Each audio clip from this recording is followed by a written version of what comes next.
శ్రీ గురుభ్యో నమః.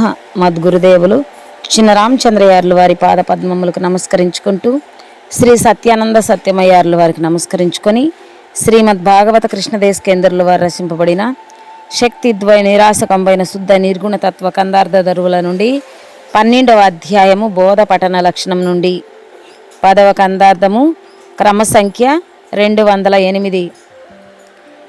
ఈతాపేక్షను మనుజులు నూతి ధరించేరి నిల్చి నోట గొలిగినన్, ఈతేల వచ్చు వారికి చేతులతో నీళ్ల మీద చేరి ఏదకను, మును నేర్చిన వారిదించకను.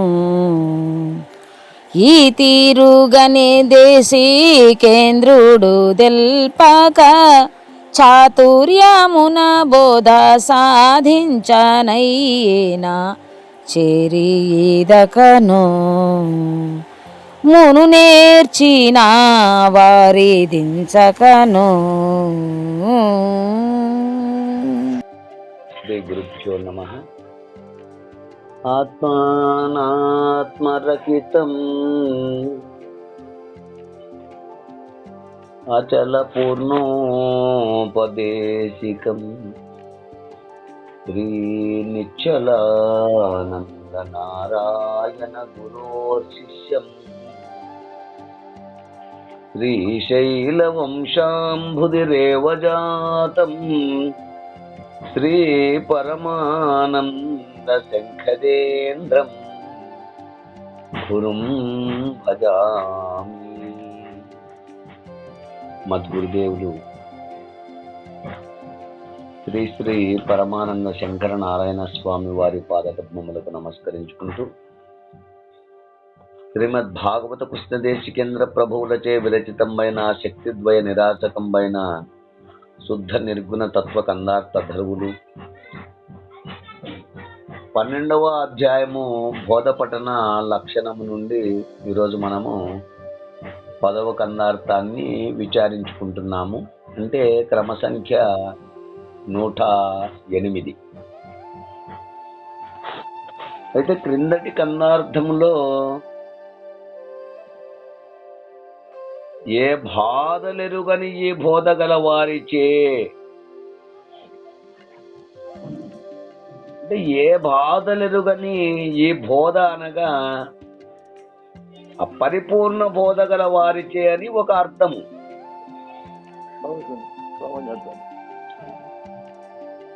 ఇక ఈ బోధ గల వారైనను ఏ బాధలెరుగని వారై ఉండాలి అని ఒక అర్థము.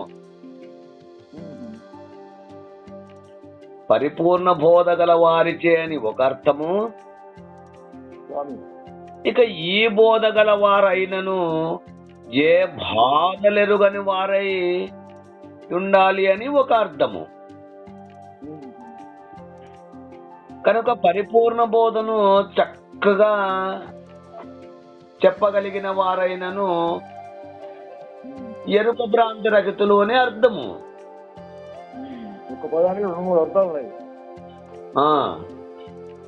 కనుక పరిపూర్ణ బోధను చక్కగా చెప్పగలిగిన వారైనను ఎరుక భ్రాంతిలో లేని వారి వద్ద ఈ బోధ తెలుసుకున్నా వారికి మాత్రమే ఈ పరిపూర్ణ బోధ యొక్క మర్మము ధర్మములు రెండూ తెలియబడగలదు అని మనకు తెలియచేస్తున్నారు.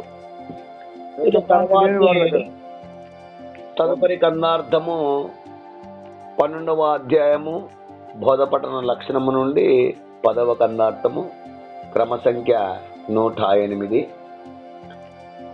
ఈ కందార్థమునందు హితోపదేశమును గురించి తెలియచేస్తున్నారు. అంటే కేవలము పరిపూర్ణమే ఉన్నది, ఎరుక లేదని, దృఢముగా చెప్పగలిగినంత మాత్రము చేత ఎరుక రహితము కాదనియు,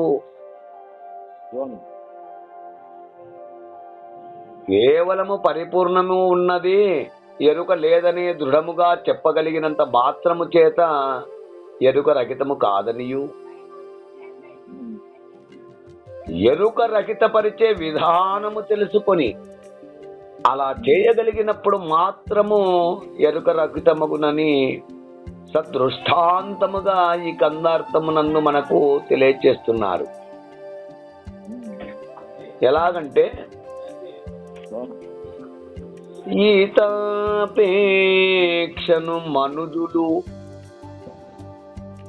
నూతి ధరింజేరి నిల్చి నోట గొలిగినన్ ఈతేలవచ్చు వారికి చేతులతో నీళ్ళ మీద చేరి ఈదకను మును నేర్చిన వారి దించకను ఈ తీరుగనే దేశీ కేంద్రుడు తెల్పాక చాతుర్యమున బోధ సాధించనైనా చేరి ఈదకను మును నేర్చిన వారి దించకను. శిష్య, మనుజులు, ఇక్కడ మనుజులు అనగా మనువు సంతతికి చెందినటువంటి వారు. మనుజులు అనగా మనువు సంతతికి చెందిన వారు, లేక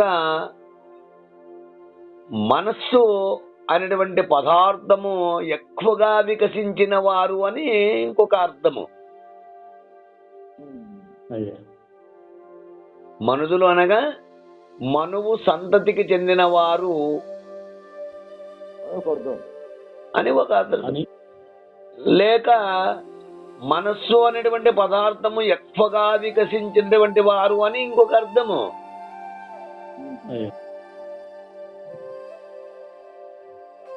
అయితే ఈతాపేక్షను, ఆపేక్ష అనగా కోరిక.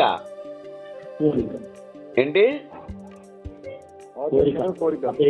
ఆపేక్ష అనగా కోరిక. అందుకే మనకు కన్నపద్యంలో ఏ ఆపేక్ష జనించినా ఆ ఆపేక్షలన్నీ అని చెప్పని తెలియజేస్తారు. కనుక ఇక్కడ ఆపేక్ష అనగా కోరిక. ఆ కోరికలలో ఈత నేర్చుకోవాలనేటువంటిది ఒక కోరిక. ఆ నీటిలో నేర్చుకునేటువంటి విధానాలు కూడా చాలా ఉన్నాయి. కాబట్టి ఆ నీటి అందలి తేలి ఆడేటువంటి యొక్క ప్రజ్ఞ నేర్పగలిగిన విద్య. అంటే ఆ నీటిలో మునిగిపోకుండా ఈతరాని వాడు ఏం చేస్తాడు, దుంకుతే ఆ పొయ్యి ఆ భూమికి అతుక్కుంటాడు. పొయ్యి ఇంకా ఏం చేస్తాడు, అంతేగా వాడు అక్కడే ఇంకా బయటికి రాడు. ఆ పొయ్యి ఈతరాని వాడు ఏం చేస్తాడు, ఆ పొయ్యి ఆ బావిలో గాని ఆ సముద్రంలో గాని ఏరులో గాని మునిగాడంటే పోయి చక్కగా పోయి భూమికి అతుక్కుంటాడు. ఇంకా వాడు అక్కడే ఇంకా బయటికి రాడు.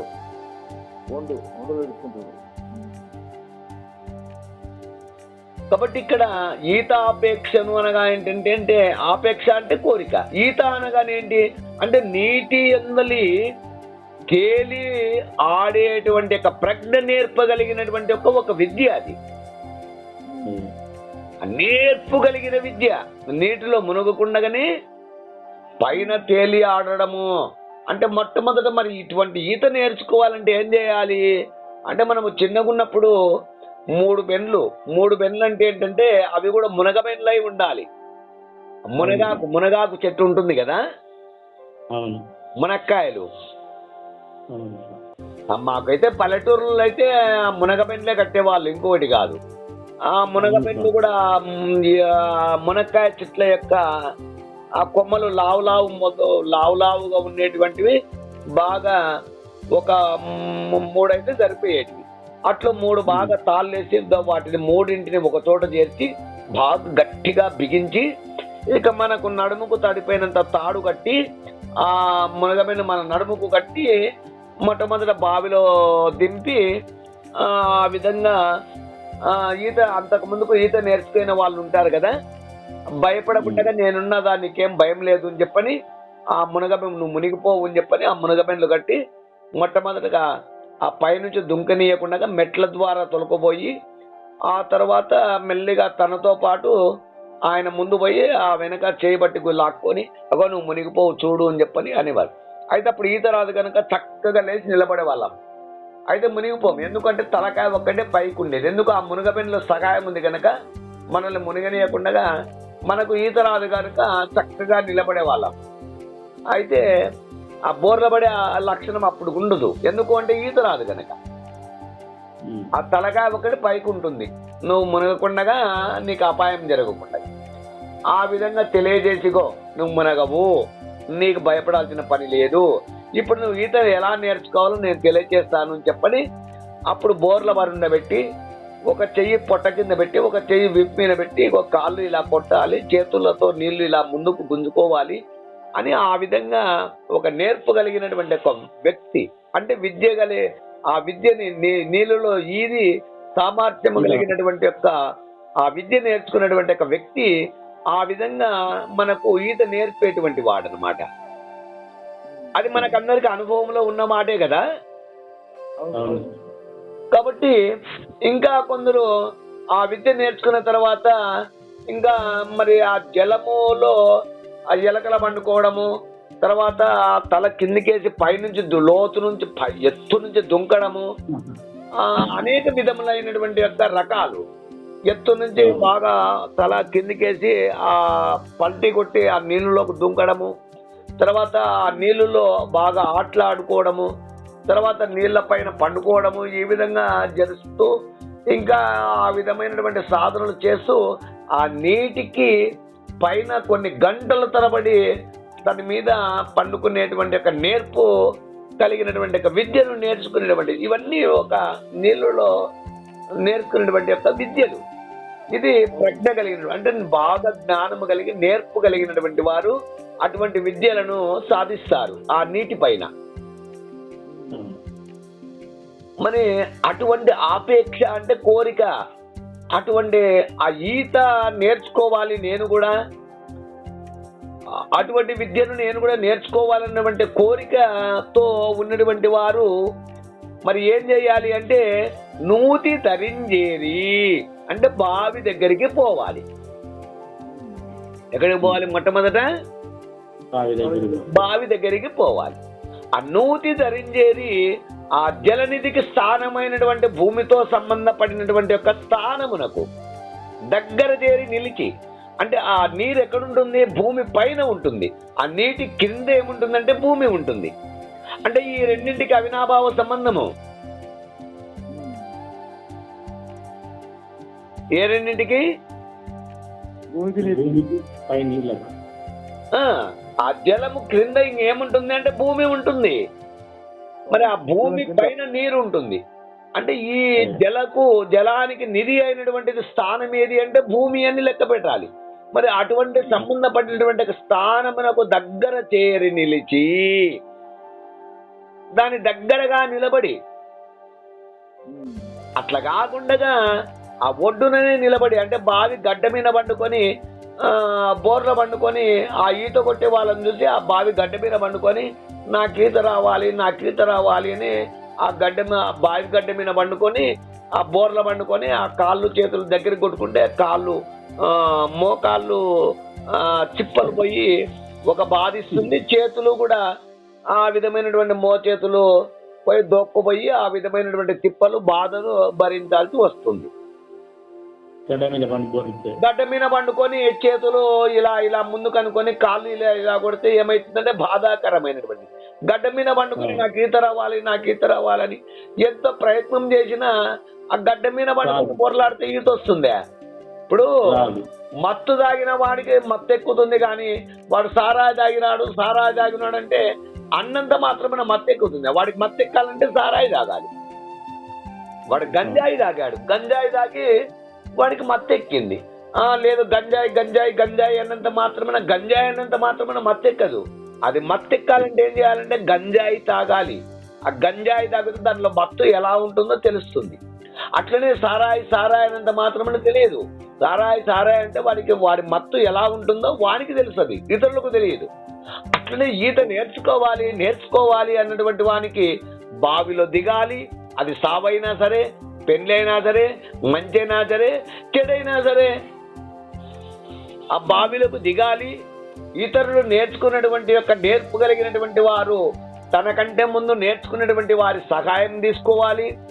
వారు మనకు ఆ విద్య నేర్చుకోవాలంటే అతనికి నేర్పగలిగినటువంటి యొక్క ఎవరినైతే ఆశ్రయిస్తాడో అతను చెప్పినట్లు, అతడు చెప్పిన విధానములో ఆచరించుతూ ఆ పద్ధతిలో నడుచుకుంటే అతనుకు మనసు వస్తే నువ్వు నడుచుకునే విధానమును కానీ, నువ్వు మాట్లాడే పద్ధతిని కానీ, అతనితో నువ్వు సహవాసం చేసే పద్ధతి కానీ నచ్చితే, ఆహా వీడు ఉన్నతమైనటువంటి వాడు, ఇటువంటి వానికి విద్య నేర్పాలి అని చెప్పని అతనికి జాలి కలిగి, దయ కలిగి ఏం చేస్తాడు, నేర్పుతో అతడు మునగకుండగా, అతనికి అపాయం కలగకుండగా నువ్వు మునిగిపోవు నాయనా, నీకు ఎలాంటి భయం లేదు అని చెప్పని ఆ నీళ్ళలోకి దింపి అతనితో పాటు విద్య నేర్పును.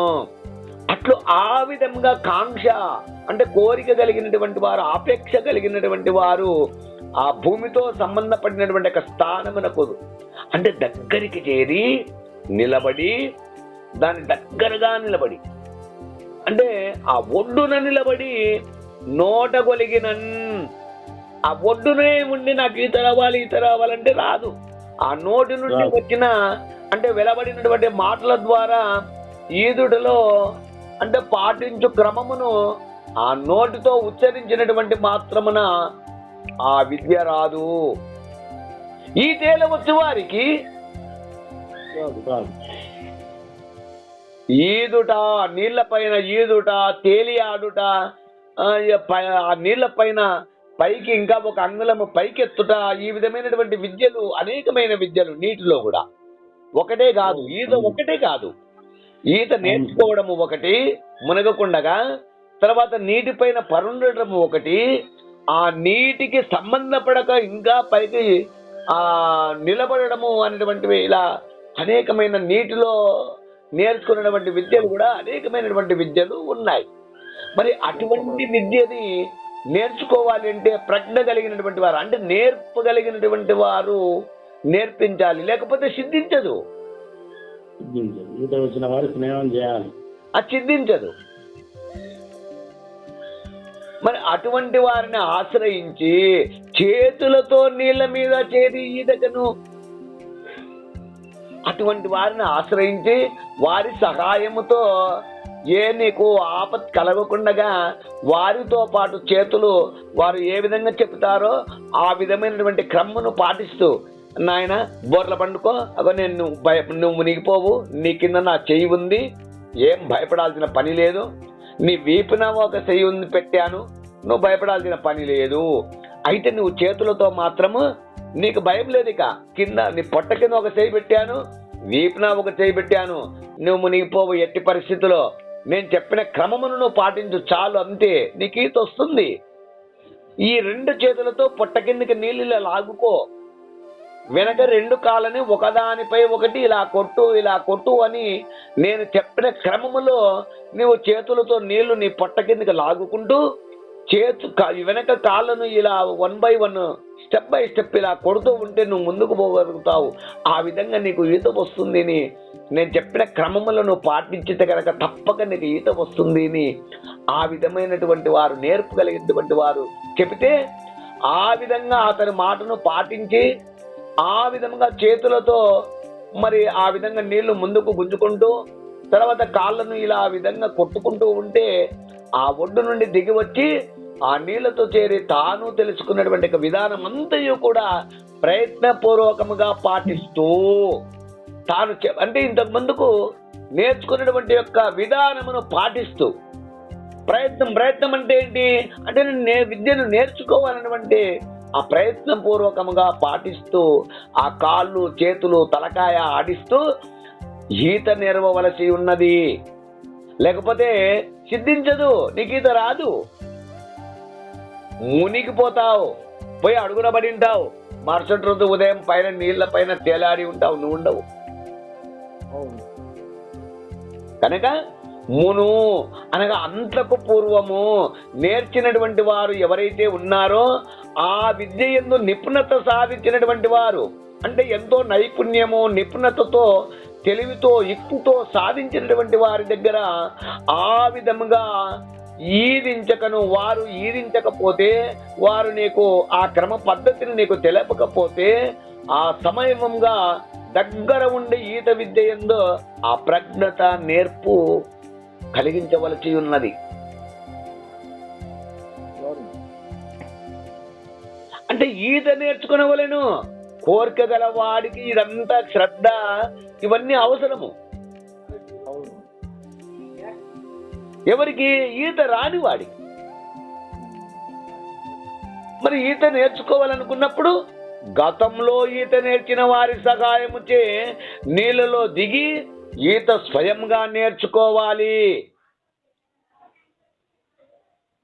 అంతేకాని ఇతర సాధన వలన ఈత రావాలి ఎన్నిసార్లు వేలకు వేలు జపం చేసిన గడ్డ మీద వండుకొని ఈత రావాలి అన్నా ఈత రాదు. గంజాయి అంటే మత్తెక్కదు. సారాయి అంటే మత్తెక్కదు. ఆ నోటితో అన్నప్పటికీ ఈత రాదు. ఈ తీరుగని ఈ విధముగని దేశికేంద్రుడు తెలుపతా. ఇక్కడ దేశికుడు అనగానెవరు? సద్గురుమూర్తి. తమ తమ తమ తమ గురువుల ద్వారా విచారణ చేసి తెలుసుకొని ఆరుడతా స్థితి కలిగినటువంటి యొక్క గురుమూర్తి. అటువంటి పరిపూర్ణ బోధలో గురు పరంపర, అటువంటి పరిపూర్ణ బోధ యందు ఆరుడత కలిగిన గురువు ద్వారా ఈ జనన మరణ భ్రాంతి రహితమును స్థితిని చేకూర్చుకోవాలనుకుంటే అటువంటి పరిపూర్ణ బోధ యందు వారి వారి వారి గురువుల ద్వారా విచారణ చేసి ఆరుడత కలిగినటువంటి యొక్క సద్గురుమూర్తి ద్వారా అట్లు వస్తునిచ్చే పూర్వకంగా ఎరుకనగానేమిటి, పరిపూర్ణమనగానేమిటి, ఈ రెండింటిని వస్తునిచ్చే పూర్వకముగా పరిపూర్ణము ఎరుగుట, ఎరుకను ఈ రెండు క్రమమును పాటించకపోతే చాతుర్యమునా అంటే తెలివితేటలతో నేర్పుతో సాధించాన ఈయన ఈ పరిపూర్ణ బోధన ఆరుడత సిద్ధించదు. అట్లే ఈ బోధ గురుముఖముగా తెలుసుకొనకుండగా తన బుద్ధి కుశలతో నేర్చుకొనదలచినతో ఈ బోధ యొక్క మర్మము గాని ఆ బోధలో ఉన్నటువంటి ఒక ధర్మము గాని ఆ ధర్మ మర్మములు రెండు ఎంత మాత్రము తెలియదు.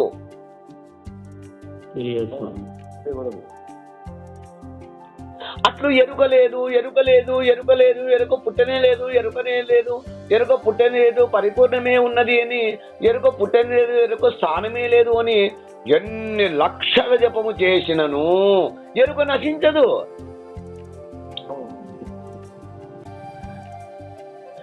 మనం అంటూ ఉంటాము ఎరుక పుట్టనే లేదు, పరిపూర్ణమే శాశ్వతము, పరిపూర్ణమునందు ఎరుక లేదు అని ఎన్ని లక్షల జపము చేసినను ఎరుక మాత్రము నశించదు. ఎరుకను నశించాలంటే ఏం చేయాలి?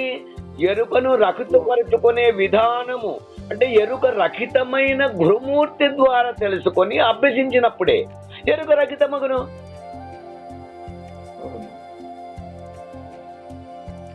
మరొక విధానముగా ఎరుక పోదు.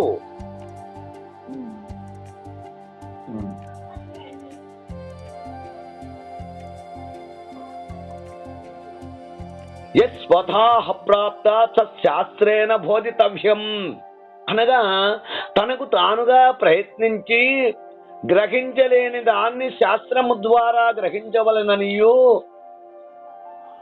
అనేక శాస్త్రములు చదివి అనేక పఠనములు చేసి ఎన్ని చేసినప్పటికీ కూడా ఎరుక నశించదు.